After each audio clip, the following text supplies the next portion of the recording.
Retomamos la narración del vídeo El final del califato de Córdoba. En el año 1031, un consejo de notables expulsó al califa Isán III del califato y estableció un gobierno en la ciudad. Esta situación fue aprovechada por las fuerzas étnicas y tribales que se oponían a la unidad andalusí, las tradicionales desde la época del emirato, y así aparecieron núcleos políticos independientes, a los que se les llamó taifas, despectivamente, ya que significaba bando o facción. En un primer momento hubo entre 30 a 50 taifas. Estaba dividida por grupos étnicos. Los bereberes ocupaban la zona más próxima a África, entre Cádiz y Granada. Los eslavos a partir de Almería hasta los condados catalanes y los andalusíes el resto del Al-Ándalus. Estos últimos fueron los más importantes por su prosperidad y su mayor presencia. En sus inicios los reinos de taifas tenían un carácter militar, luchaban continuamente entre ellos y cada uno aspiraba a imponer su hegemonía. Esto produjo una inestabilidad política y un cambio de fronteras constantes. En el último tercio del siglo XI el número de taifas disminuyó, quedando Granada, Sevilla, Badajoz, Toledo, Zaragoza, Valencia, Murcia y Denia Baleares. Las taifas respetaron las estructuras del califato. De hecho, los reyes de taifas ostentaban el título de ayib, dando a entender que ejercían su autoridad en nombre de un califa hipotético. Fomentaron el desarrollo de sus cortes muy lujosas y prósperas. Se prestó mucha atención a la cultura y a los placeres. Y por último se puso fin a la tolerancia hacia los judíos, empezando las persecuciones contra ellos. Sin embargo, eran muy valorados como consejeros médicos y políticos. Muchos de estos emigraron a los reinos cristianos y el Papa Alejandro II aconsejó a los obispos que respetaran sus vidas. La relación entre Al-Ándalus y los reinos cristianos dio la vuelta a la tortilla. Ahora eran los andalusíes quienes pagaban tributos, los llamados parias. ¿Qué eran las parias? Era un acuerdo de alianza y protección ante ataques de cristianos o musulmanes a sus taifas a cambio de dinero. Tenían un carácter contractual y provisional, ya que podían romperse por cualquiera de las dos partes. Por tanto, los reyes cristianos intentaron conseguir pagos más elevados y los musulmanes procuraron ponerse bajo la protección de los señores más fuertes. Era humillante este sistema de parias para las andalusíes porque reconocía su debilidad, y los alfaquíes proclamaron su oposición porque proporcionaba riqueza y poderío a los cristianos. De hecho, consideraba infieles a aquellos taifas que lo practicaban.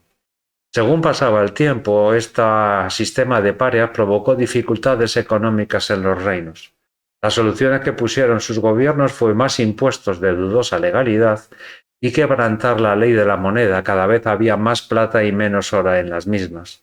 Esto trajo como consecuencia una inflación que se produjo por la baja ley de la moneda y el malestar entre la población liderada por los alfaquíes.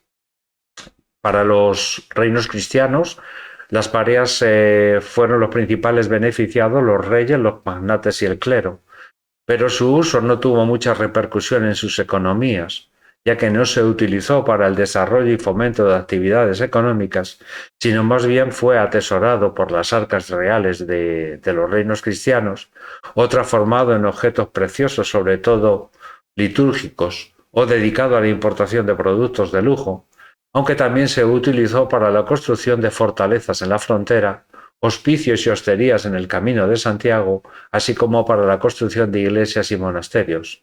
Y por último, el uso que se dio a las parias en los reinos cristianos fue el pago de soldado a los señores, que sustituía la concesión de tierras por sus servicios militares.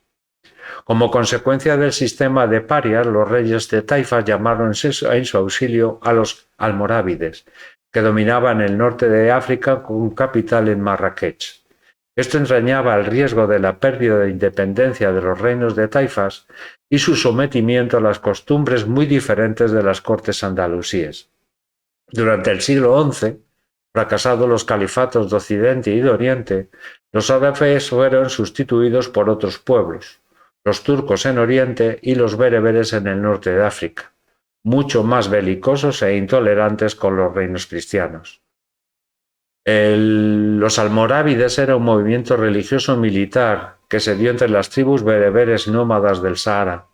Entre los años 1055 al 1085 se extendieron entre el río Níger y el Mediterráneo. Tenían el control de Marruecos, Mauritania y la parte occidental de Argelia. Gracias a la división y debilidad de los estados, así como a su fervor religioso. Eran unos intransigentes defensores del maliquismo, así como de una interpretación literaria del Corán. Las bases del imperio almorávide podían estar basadas en factores religiosos y militares.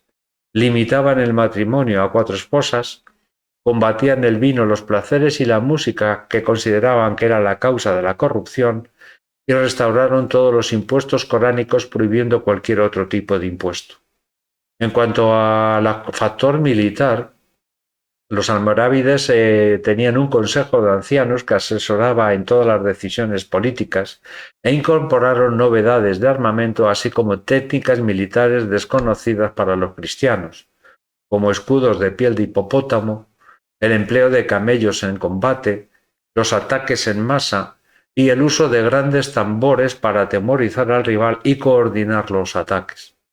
Los almorávides nunca se mezclaron con la población local, bien porque no hablaban el árabe y en segundo lugar por mantener su superioridad sobre el resto de etnias y religiones. Sin embargo, utilizaron a los andalusíes en la administración. Tras la toma de Toledo en mayo de 1085 por Alfonso VI, rey de Castilla y León, y el comportamiento más exigente de este rey, hizo que las reyes de taifas de Granada, Sevilla y Badajoz solicitaran la ayuda del fundador del imperio almorávide, Yusuf, que juró no arrebatarle sus reinos y solo combatir a Alfonso VI. En julio de 1086, Yusuf desembarcó en Algeciras. Junto con las tropas de las taifas de Granada, Sevilla y Málaga, acudieron en ayuda de Badajoz amenazada por los cristianos. El objetivo principal de esta campaña era la recuperación de Toledo. El choque se produjo en el noroeste de Badajoz, en Sagrajas, donde Alfonso VI sufrió una rotunda derrota, ya que subestimó la capacidad de los almorávides. Alfonso VI se retiró a Coria y luego se refugió en Toledo, pensando que sería el siguiente objetivo de Yusuf, pero eso no ocurrió, porque éste retornó a Marruecos por problemas internos en su imperio y dejó un pequeño ejército bajo las órdenes del taifa sevillano. Sagrajas tuvo consecuencias, las taifas dejaron de pagar las parias al castellano y Alfonso VI buscó ayudas militares más allá de los Pirineos en previsión de futuros ataques. Entre ellos contestaron a esta ayuda Raimundo de Borgoña y Enrique de Lorena. Alfonso VI continuó hostigando a las taifas y los reyes titubeaban en aliarse con Yusuf o con Alfonso VI, y muchas de ellas volvieron a pagar parias al castellano. Esto explica la segunda campaña de Yusuf, resueltos sus problemas internos en Marruecos.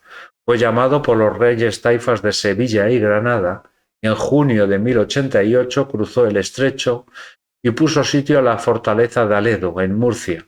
No logró tomarla después de 4 meses de asedio, pero sí que forzó su evacuación. Sus pobladores, antes de abandonarla, la incendiaron. Los desacuerdos en la defensa de esta fortaleza entre el Cid y Alfonso VI produjo el segundo destierro de El Cid Campeador. En el año 1090, las taifas de Sevilla y Granada iniciaron secretas negociaciones con Alfonso VI para contrarrestar el poder almorávide y acallar las críticas contra la legitimidad de los reyes taifas, que eran acusados de imponer impuestos ilegales contrarios al Corán y de recurrir a los cristianos para defender sus intereses de clan. En junio de 1090, a iniciativa propia, Yusuf desembarcó en la península con el objetivo esta vez de incorporar a su imperio las taifas andalusíes. Se apoderaron sin resistencia de pueblos y fortalezas y a finales del año 1094 todo al-Ándalus, a excepción de la zona oriental dominada por el Cid, pasó a manos almorávides.